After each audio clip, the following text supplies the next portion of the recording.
നമ്മളിപ്പോൾ ഇടുക്കി വെള്ളത്തൂവലിലാണ്. വെള്ളത്തൂവൽ പവർ ഹൗസിലെ ടർബൈൻ കറങ്ങി പുറത്തോട്ട് തള്ളുന്ന, ടർബൈൻ കറങ്ങിക്കഴിഞ്ഞ് പുറത്തോട്ട് വരുന്ന വെള്ളമാണ് നമ്മളീ കാണുന്നത്. അപ്പോൾ നമുക്കിത് കാണാൻ വേണ്ടിയിട്ട് ഒരു വീഡിയോ ഒക്കെ എടുക്കണമെന്നുണ്ടെങ്കിൽ ഭയങ്കര ബുദ്ധിമുട്ടാണ്. കാരണം റോഡിൽ നിന്നൊന്നും കാണത്തില്ല, അങ്ങനെയൊന്നും കാണാൻ നമുക്ക് ബുദ്ധിമുട്ടാണ്. അപ്പോൾ അതുകൊണ്ട് നമ്മളിവിടെ നിന്നൊരു കടയുടെ പുറകിൽ കൂടി ഇറങ്ങി വന്നാണ് നമ്മൾ ഈ ചിത്രങ്ങൾ പകർത്തുന്നത് കേട്ടോ. കുറച്ചുകൂടി അടുത്തേക്ക് ചെന്ന് കഴിഞ്ഞാൽ വെള്ളത്തിൻ്റെ അടുത്തായി പോകും. അതുകൊണ്ടാണ് ഇച്ചിരി മാറി നിന്ന് നമ്മൾ ഈ ചിത്രങ്ങൾ പകർത്തുന്നത്. അപ്പോൾ നമ്മൾ ഈ വെള്ളത്തൂവലിലെ ഈ പവർ ഹൗസിൻ്റെ ഇതാണ് പവർ ഹൗസ്. അപ്പോൾ ഇത് കണ്ടോ, ഇതിൻ്റെ ഓരോ സംഭവങ്ങൾ നമ്മൾ റോഡിൽ നിന്നാണ് ചിത്രങ്ങൾ പകർത്തുന്നത്.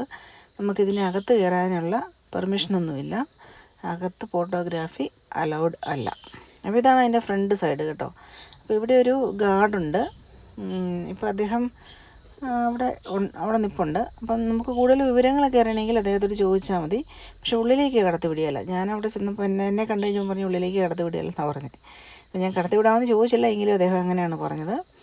അപ്പോൾ നമുക്ക് കടത്തി വിടിയല്ലാത്ത സ്ഥലങ്ങളിൽ പോയി വീഡിയോ എടുക്കേണ്ട കാര്യമില്ലല്ലോ. ഇത് കണ്ടോ, നല്ല ഭംഗിയുള്ള ഒരു സ്ഥലമാണ് കേട്ടോ. അതുകൊണ്ട് അതിൻ്റെ വെള്ളത്തൂവൽ പാലമാണ് നമ്മളീ കാണുന്നത്. അപ്പോൾ ഈ പാലത്തിന് അപ്പുറേ ഒരു സ്മാരകമൊക്കെ ഉണ്ട് കേട്ടോ. അവിടെ അപ്പം ദുരന്തത്തിൽ മരിച്ച ആളുകളുടെ സ്മാരകമൊക്കെ ഉണ്ട്. അപ്പോൾ ഇത് കണ്ടോ, ആ ടർബൈൻ കറങ്ങിക്കഴിഞ്ഞാൽ അതിൽ ഈ ആറ്റിൽ കൂടെ ഒഴുകി വരുന്ന വെള്ളമാണ് നമ്മളീ കാണുന്നത്.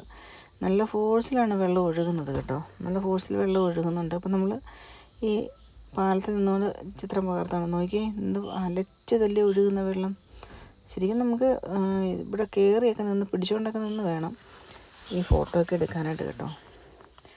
അപ്പോൾ ഇതാണ് അവിടെ നിന്ന് വെള്ളം വരുന്നു, ഇതിലേ വന്ന് ഒഴുകി പോകുന്നത്.